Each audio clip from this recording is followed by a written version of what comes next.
자, 이런 상황에서 우리 윤봉길 의사가 김구 선생님을 찾아들게 됩니다. 이봉창 선생님의 어떤 한을 풀어주기 위해서 그가 다가선 건데요. 자, 윤봉길 의사에 대해서 살펴보도록 하겠습니다. 윤봉길 의사의 본명은 윤우의가 되고요. 실제 봉길은 별명이 됩니다. 흔히들 매헌 윤봉길이라고 이야기를 하는데요. 별명이고요. 본명은 윤의. 의사다 이렇게 보시면 되겠습니다. 윤봉길 의사께서는 안중근 선생님이 돌아가시기 2년 전인 1908년에 태어나셔서요. 거의 유년 시절을 일제강점기에서 이제 자라게 됩니다. 10대 시절에 그의 인생을 바꿔놓는 일이 벌어지게 됩니다. 서당 공부를 마치고 집으로 돌아오는데 어떤 한 분이 그 표지판을 들고 이렇게 자기를 소매를 잡고 물어보더라는 거예요.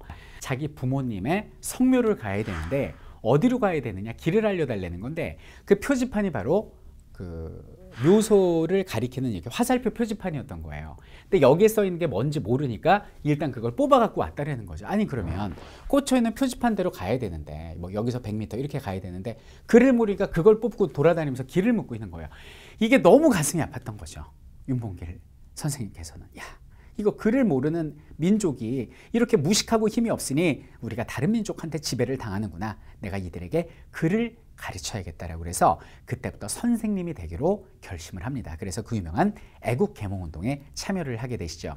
애국개몽운동이라는 건 뭐냐면 교육을 통해서 그리고 산업의 발전을 통해서 우리의 실력을 양성하자라는 실력 양성 운동론자들이 펼치는 거였고요. 이분은 끊임없이 애국개몽운동 교사로서의 삶을 살게 됩니다.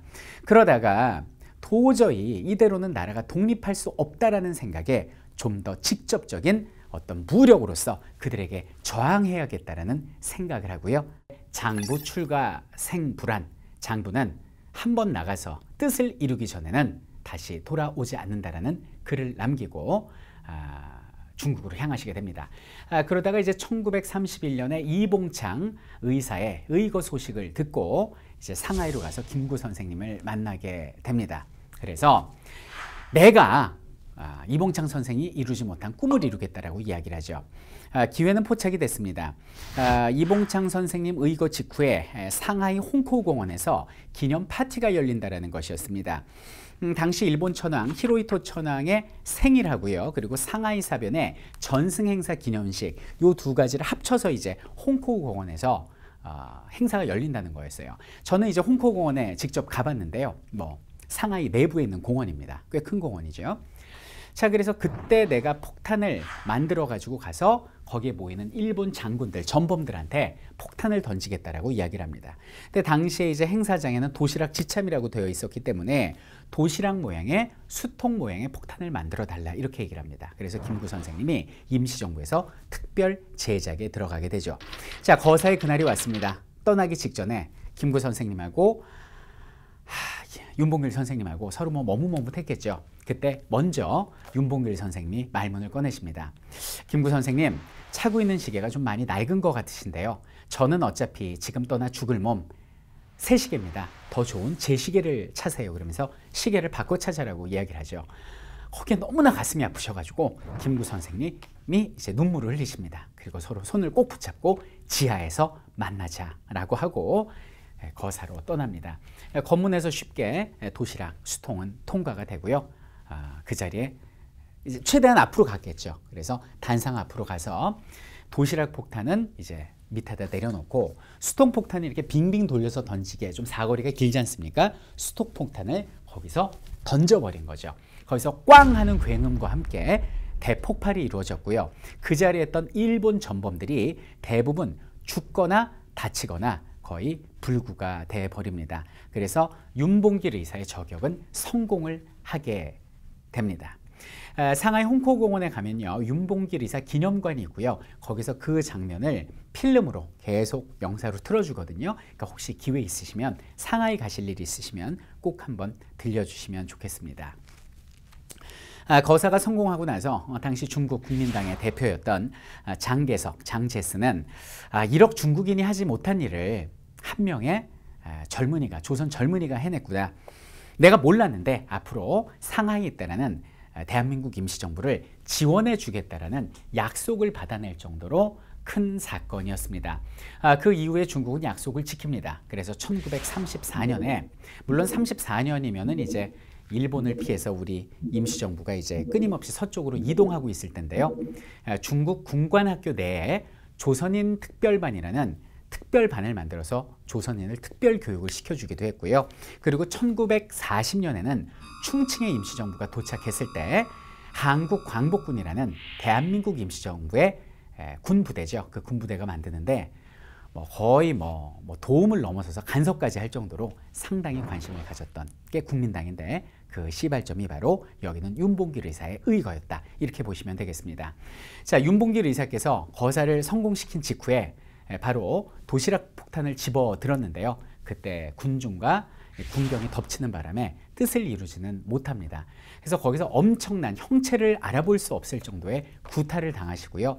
끌려가서 일본인들의 그 군용차의 트렁크에 짐짝처럼 구겨져서 강제로 태워지게 됩니다. 그리고 이제 호송이 되고요. 그들한테 모진 구타와 고문을 당한 뒤에 결국 사형을 당하시게 되는데요. 공개 처형을 처음에 일본인들이 하려고 그랬는데 그때는 윤 의사가 영웅이 될 수도 있다라는 판단을 한 것 같아요. 그래서 공개 처형을 하지 않고 따로 불러다가 은밀히 처형을 하게 됩니다. 자, 이때 윤 의사께서는 어차피 목숨을 내놓은 분이니까 당당하게 행동을 하셨는데 왜 안중근 의사께서는 어머니가 그렇게 마음에 걸렸었지 않습니까? 근데 윤 의사 같은 경우는 당시 나이가 25밖에 안 됐거든요. 정말 젊은 나이였는데 사랑하는 아내와 갓 태어난 강보에 쌓인 두 아기가 있었어요. 그 아기들이 정말 마음에 걸렸습니다. 근데 그 두 아기에게 윤 의사께서는 편지를 남기십니다. 당시 죽음을 앞둔 윤 의사의 편지를 읽어드리도록 하겠습니다. 두 아이의 이들이 모순하고 담이었는데요. 이런 내용의 편지를 남기십니다. 강보에 쌓인 두 병정, 두 아들 모순과 담에게 너희도 만일 피가 있고 뼈가 있다면 반드시 조선을 위해서 용감한 투사가 되거라. 태극의 깃발을 높이 드날리고 나의 빈 무덤 앞에 찾아와 한 잔 술을 부어 놓아라. 그리고 너희는 아비 없음을 슬퍼하지 말아라.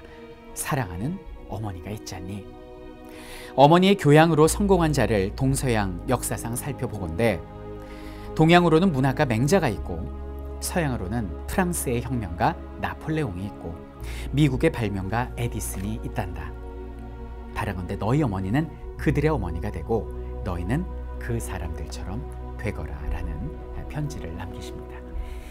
정말 이제 가슴이 아프고요. 그리고 또 윤 의사께서 형장의 이슬로 사라지기 전에 우리 동포들한테 남기신 유언도 있으십니다. 자, 이것은 21세기를 살고 있는 지금 우리들한테도 해당되는 내용이니까요. 마음 다잡고 한번 같이 나눠보도록 합시다. 고향에 계신 부모, 형제, 동포여, 더 살고 싶은 것이 사람의 인정입니다. 그러나 죽음을 택해야 할 오직 한 번의 가장 좋은 기회를 포착했습니다. 나 혼자만 잘 먹고 잘 살다가 죽을 수도 있었습니다. 하지만 나는 나와 내 가족의 미래보다 조국을 선택했습니다. 100년을 살기보다 조국의 영광을 지키는 기회를 택했습니다. 안녕히들 계십시오 라는 유언을 끝으로 결국 목숨을 잃으셨습니다. 윤봉길 의사께서는 이제 1930년에 중국으로 떠나십니다. 그때 월진회라는 그 동료들이죠. 회원들이 여비를 마련해 주는데요. 이거 꼭 갚겠다라고 말씀하시고 중국 청도에 가서 세탁소에서 1년 동안 막일을 하십니다. 돈을 모아서 그거를 갚는 거를 보면 그분의 인격을 알 수가 있고요. 두 자식들하고 우리 동포들한테 남긴 유언을 봤는데 당시 장부출과 생불환을 말씀하시고 중국 청도로 가서 어머니한테 보낸 또 편지가 있어요. 근데 그 편지에 보면 그분의 기계와 애국심을 알 수 있거든요. 내용은 이렇습니다. 어머니에게 보낸 사랑하는 어머니에게 라는 서신입니다. 제목이 사랑하는 어머니에게. 그 중에 한 부분인데요. 풀은 꽃이 피고 나무는 열매를 맺습니다. 만물의 영장인 사람, 저도 이상의 꽃이 피고 목적의 열매가 맺기를 자신합니다. 그리고 우리 청년 세대는 부모의 사랑보다도 형제의 사랑보다도 처자의 사랑보다도 1층 더 강의한 사랑이 있는 것을 각오하였습니다 라고 말씀하십니다. 그러니까 윤봉길 의사한테는 사랑이 곧 민족이에요. 애국심이 아니었나라는 생각을 해봅니다. 안중근 의사가 많은 어떤 그런 의사들의 그 롤모델이 됐었죠. 그래서 안중근 의사를 보고 유관순 열사도 등장하시고요. 그리고 이봉창, 윤봉길 이런 분들도 의거를 하실 수 있었는데요. 이런 선배가 멋진 후배를 낳고 이런 후배들이 또 오늘날 우리에게 애국심을 고취시켜 줍니다. 제가 한 10여 년 전에 상하이 홍코공원에 갔었어요. 그때 임시정부 청사도 둘러보고 홍코공원에 가서 윤봉길 의사 기념관도 봤는데요. 그때 그 무슨 군복 비슷한 걸 입은 여자분이 중국 여자분인데 가이드가 돼서, 그러니까 함경도 사투리죠. 이제 북한 사투리로 윤봉길 의사에 대해서 관광객들한테 이야기를 해 주더라고요. 근데 그 여자분이 그때, 그러니까 근데 외워서 하는 겁니다. 한국말은 잘 못하고요. 원고를 외워서 그냥 발음 그대로 외워서 하시는데 그분이 그런 말씀을 하세요. 도시락 폭탄을 던진 게 아니라 윤봉길 의사는 수통 폭탄을 던진 거다. 이렇게 말씀하시니까 거기 있던 사람들이 다 거의 대부분이 한국 관광객들이거든요. 다들 오 그러면서 깜짝 놀래더라고요. 그러면서 아 그래? 도시락 폭탄이 아니었어? 처음 알았네.